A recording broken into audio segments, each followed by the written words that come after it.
Hey guys, top 10 things for doing an iron butt. Might have 11, not sure.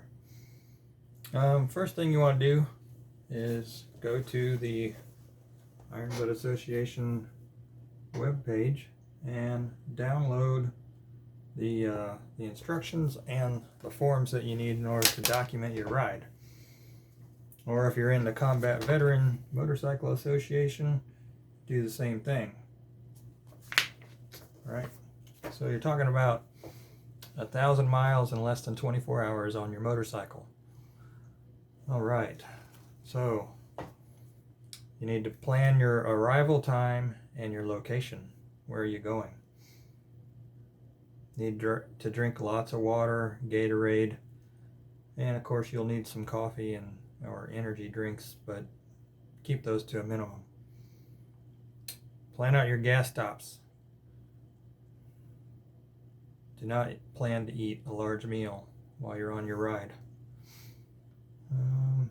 Be prepared to ride in all types of weather, hot, rain, cold. Take a toolkit. Plan your start time and location. Keep a log, just like the log I showed you from the Iron Butt Association. Combat Veteran Motorcycle Association has a similar document. An optional thing is a beginning and ending witness. Remember, you don't have to speed. The main thing is to keep moving. Ride safe, ride your own ride. And the day before you go, try and get as much rest as you can and hydrate before you leave. Okay, so let's get into some details here. So number one was plan your arrival time and your location. So I've done 3 iron butts. Doesn't make me an expert, does mean I have experience. The 3 that I've done have been a one-way trip, meaning that we went to a location that was 1,000 miles or more away, and then stayed there. And my arrival time, I like to arrive before it gets dark. Leaving in the dark when I'm fresh is not as, I think, not as dangerous as it is riding into the dark when I'm really tired. So, pick 2 to 3 hour time range for your arrival time, because it's going to vary. Locate a gas stop for your final receipt. That's where you're going to stop. So if you're staying in a hotel, make sure that there's a gas station nearby. You can get your final receipt before you go to your hotel.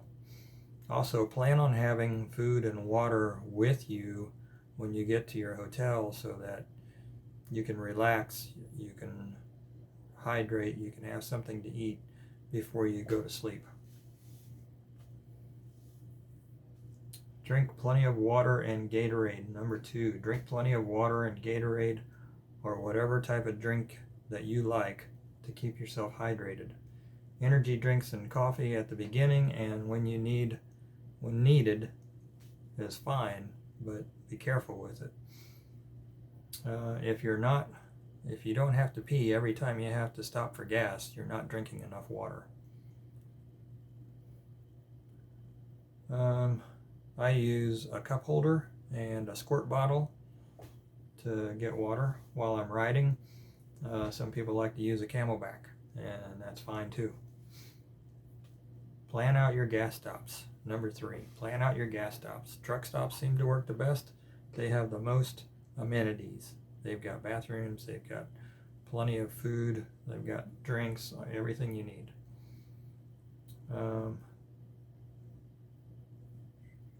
Plan to ride about 2 hours in between every gas stop.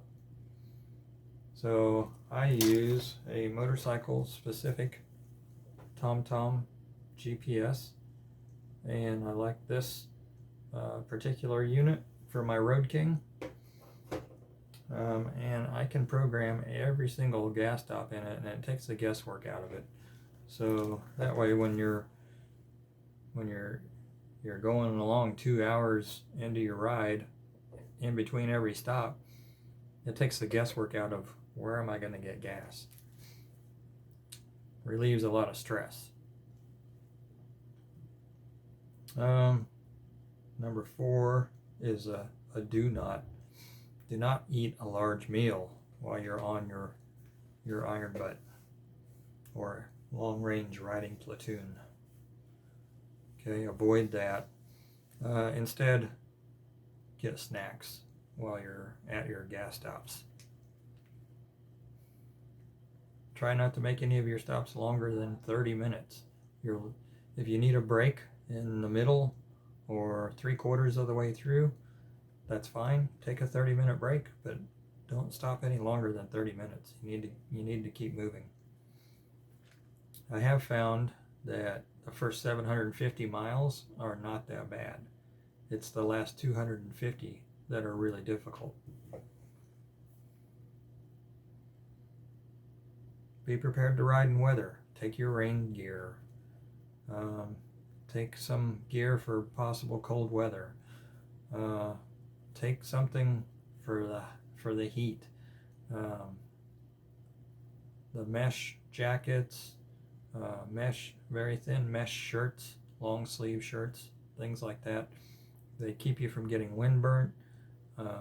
They keep you from getting sunburnt. Full face, 3/4 helmets with pull down shields typically work the best. Something that offers more protection.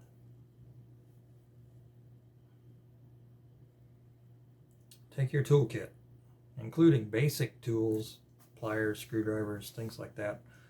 You'll also want things like zip ties, duct tape, electrical tape, maybe some gas. I use this little gas can. It fits down in the corner of my saddlebag. It's called a Reba. Yep, Reba gas can. Okay.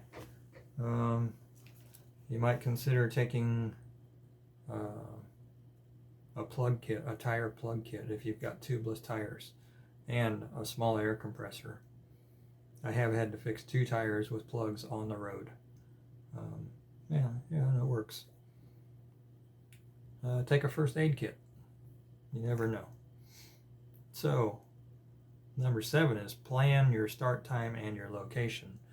So your start time is going to be based on what your finish time is, what you're planning your finish time to be. The last trip that iron butt that I did, my wife and I did it together, and we left at midnight, and we arrived at our location at about 9 p.m., just before sundown.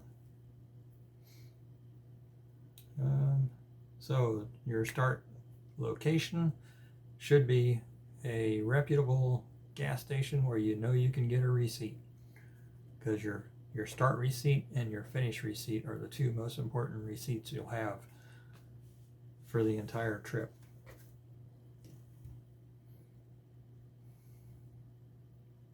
And you want to keep a log of every stop and mileage, reason for the stop, time, and location. And these forms are offered through the Iron Butt Association and through Long Range Riding Platoon. Optional. Number 9. Optional, you can get a beginning and an ending witness. If you're going to be stopping somewhere other than a gas station for your final stop, our last stop for my wife and I's iron butt was at a hotel, so I did use that. I utilized that. I had a beginning witness, someone here at home, and I had someone at the hotel sign off as an ending witness.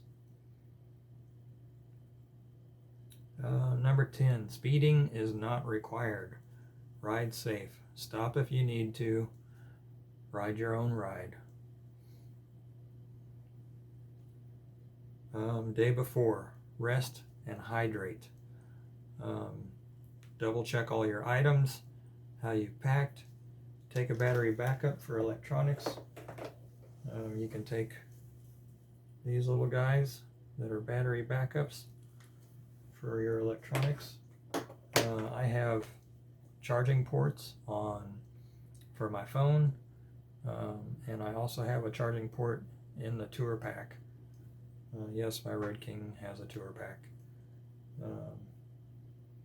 And speaking of phones, what I use on my phone is called My Radar, and it shows me the radar for miles and miles around, and I can watch the storms as they're moving, and we can adjust our route accordingly.